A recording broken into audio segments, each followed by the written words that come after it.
Hi, John Marshall, the DrillMaster. This is Shelton, Navy NJROTC, and you can see that I've watched pretty much half, at least, of this video, but that's because the regulation drill sequences was at the beginning, and now the team is getting ready to set up for the exhibition portion of the performance.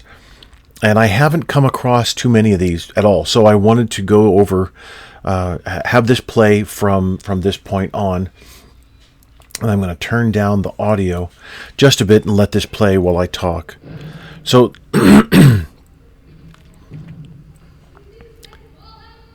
so she's saying on the command fall out, and fall in on for the exhibition phase of the of the performance. And so this is very formal, and it probably comes from in Marine boot camp. They will the drill instructors will teach 2 or 3 exhibition moves to a deserving platoon, a platoon that's worked hard. It's kind of a reward type of thing, and I get that. I think it's fantastic. Drill and ceremonies is our foundation, and we need to have that. There's not really basic drill or advanced drill. It's more of it's more of different styles of drill.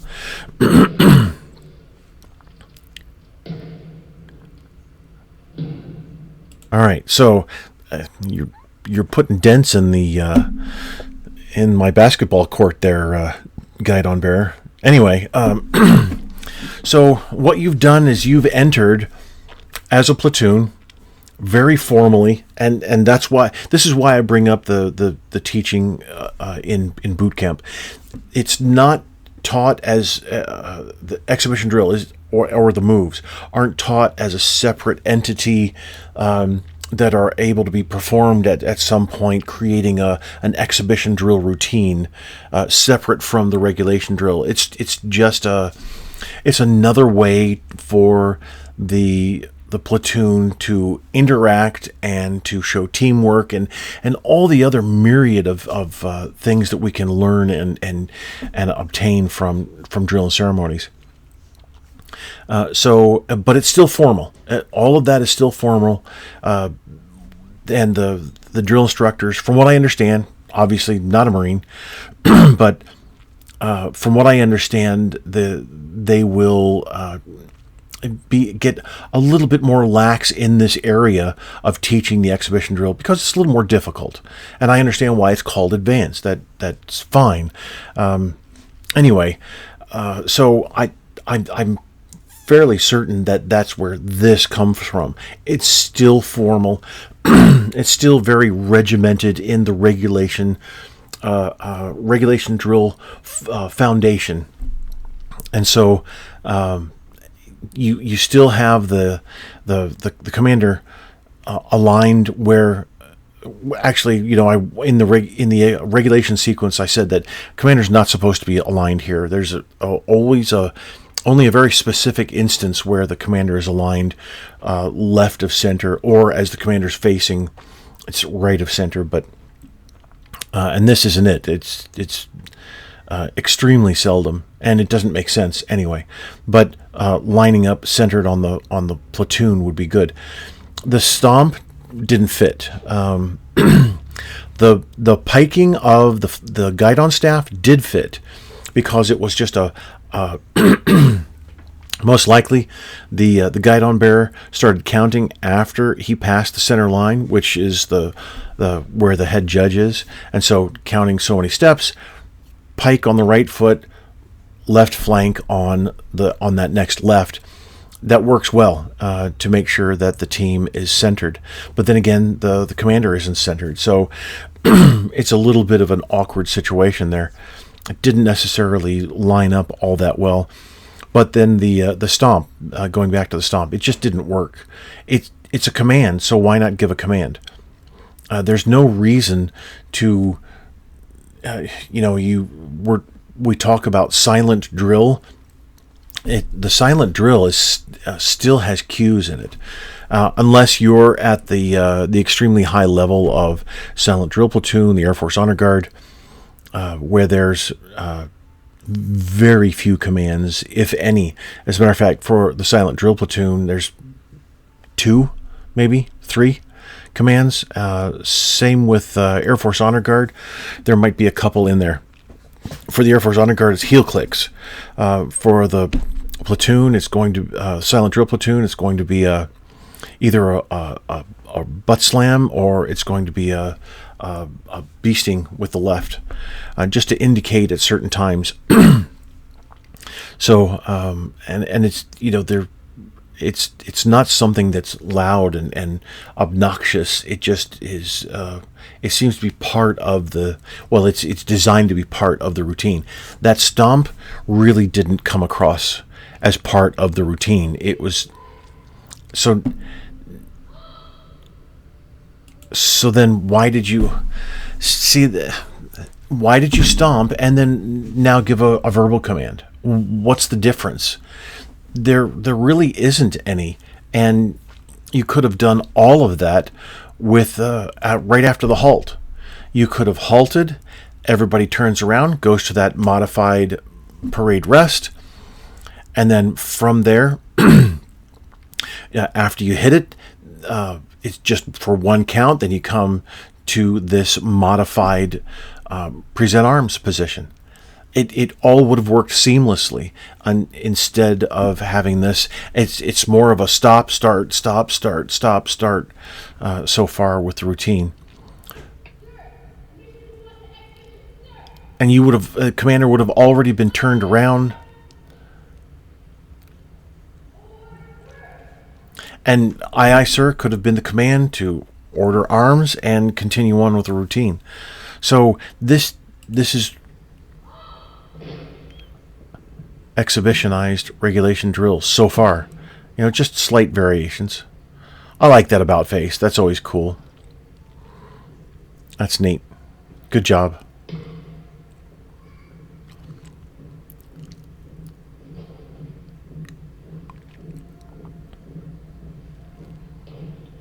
Oh, a delta movement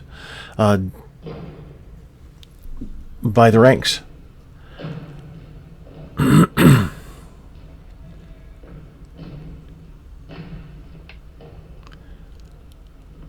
So, in effect, it's the armed. I was talking with the Coast Guard petty officer who sent me this. I was talking with him about the armed sequence, and so this is the armed sequence for unarmed.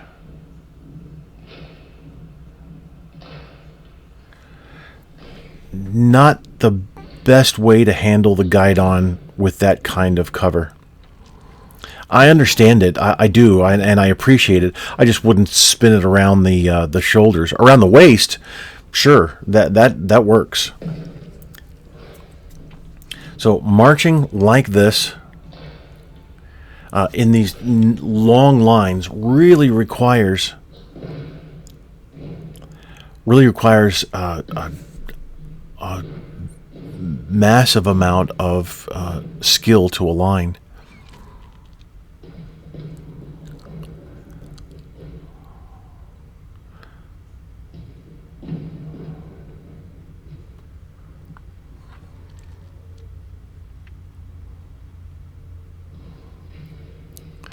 So having the I appreciate the line, the single file line. I really do. But having the guidon in front, not the guidon bearer, but actually the guidon, the flag that's there, blocks the vision just slightly, but it still blocks the vision of some of your audience members. The guidon would be better at the end, honestly, the opposite end, the back.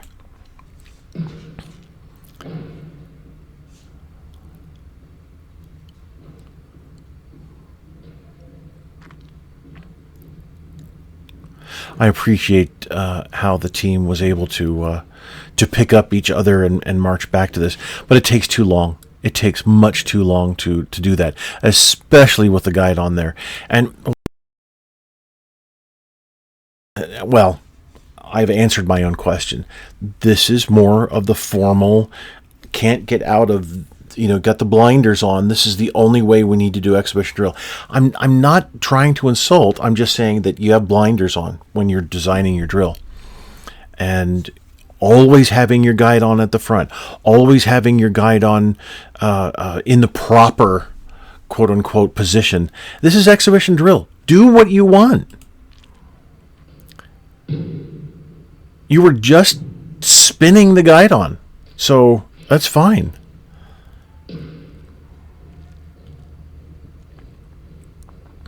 Crab step. So it really would have been great had you done something with the arms, and also it would have been interesting to see you left to the rear and then left to the front, left to the rear. Whichever way direction you're going, to be able to do the opposite and go back and forth. That would definitely take some skill. Sidestepping in that manner does take some skill. It's just that there was something else that really needed to be there, and that something else was arm movement.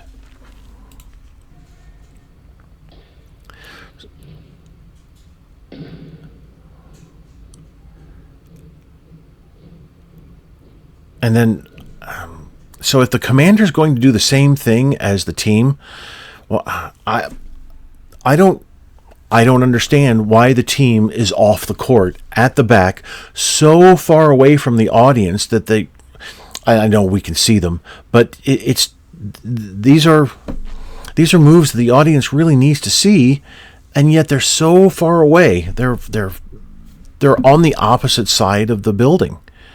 And it just doesn't. You've got all of this area up here where the commander is, and the commander isn't even facing the audience. Why isn't, if you're going to be, designing with the blinders on, why is the commander here? Why isn't the commander over here? And so with an unarmed commander, for the unarmed sequence, then. You could have the commander over here and have the commander as one of the platoon members, which essentially she is. So the reason you don't have the good spacing here, the good alignment, is because of this. You can see. So I was talking about the steps. You did. You went front and back. Oh, all right. Good.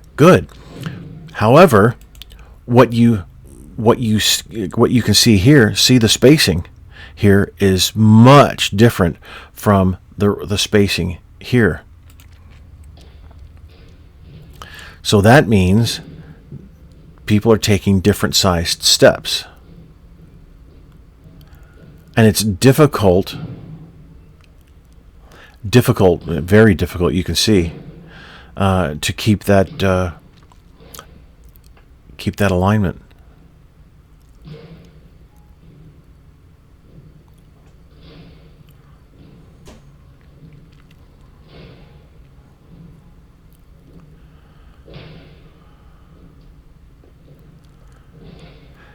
The team is so far back still.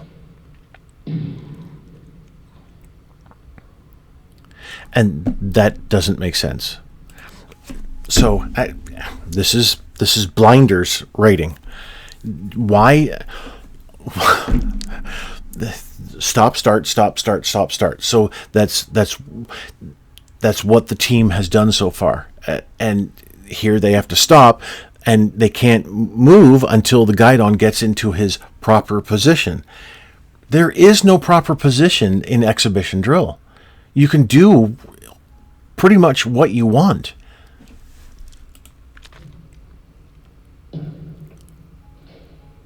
Why? So why have the stomp? Why not have the?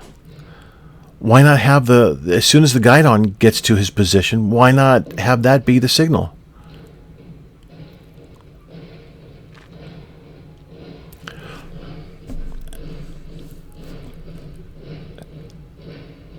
So, where is the entertainment value in this? Well, I'll let it play.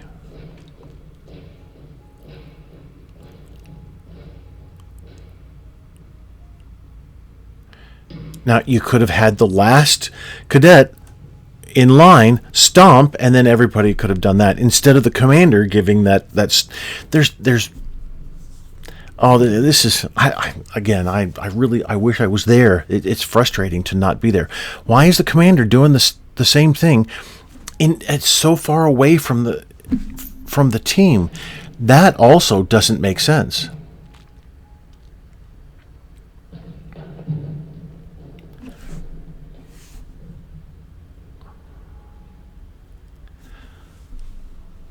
So this is now intricate is relative here, but this is more of an intricate type of movement, and it's so much more impressive when it's almost right in your face.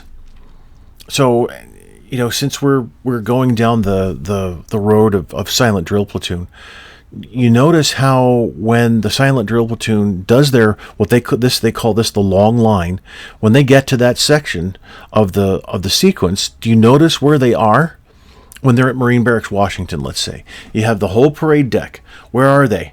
Here's the center of the parade deck. They're right here. They're not back with the rest of the platoons or right in front of the color guard, back by the mast there.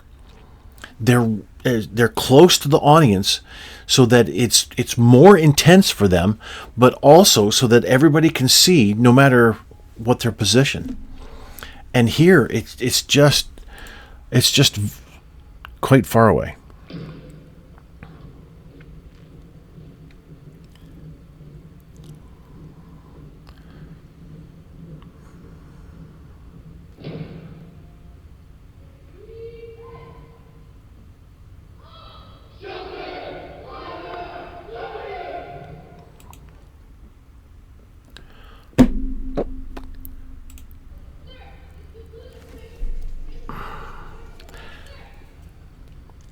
There's so much more that this routine could be. So much more.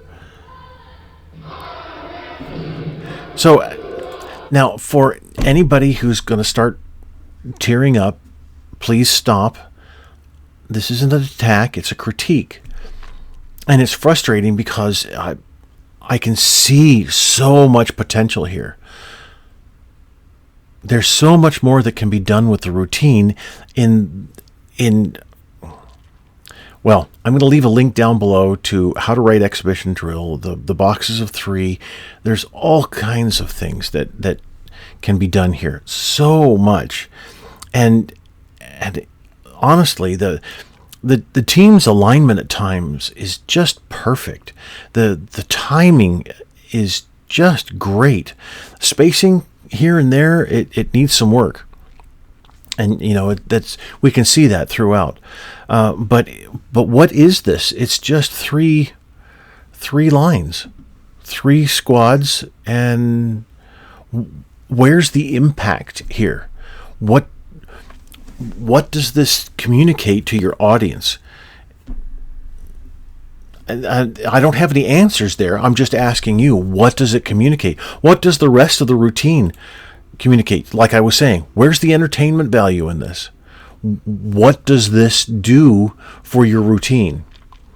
Except take up some time. And honestly, I get that. For some teams, a ripple line is going to thankfully take up a lot of time. You just want to get something on the field and get a few points, and that's it. And okay, you concentrate on regulation drill, you get more points in regulation drill. That's fine. However, doing something that is less than your 100% is it really worth it? Is it worth a cadet's time? Is it worth, as an instructor, routine designer, is it worth your time to do something like that? And the philosophy behind all that. I do.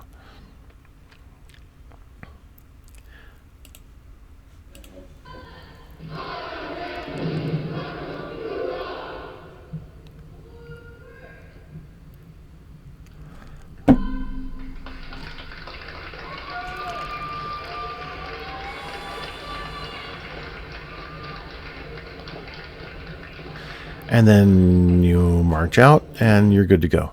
All right.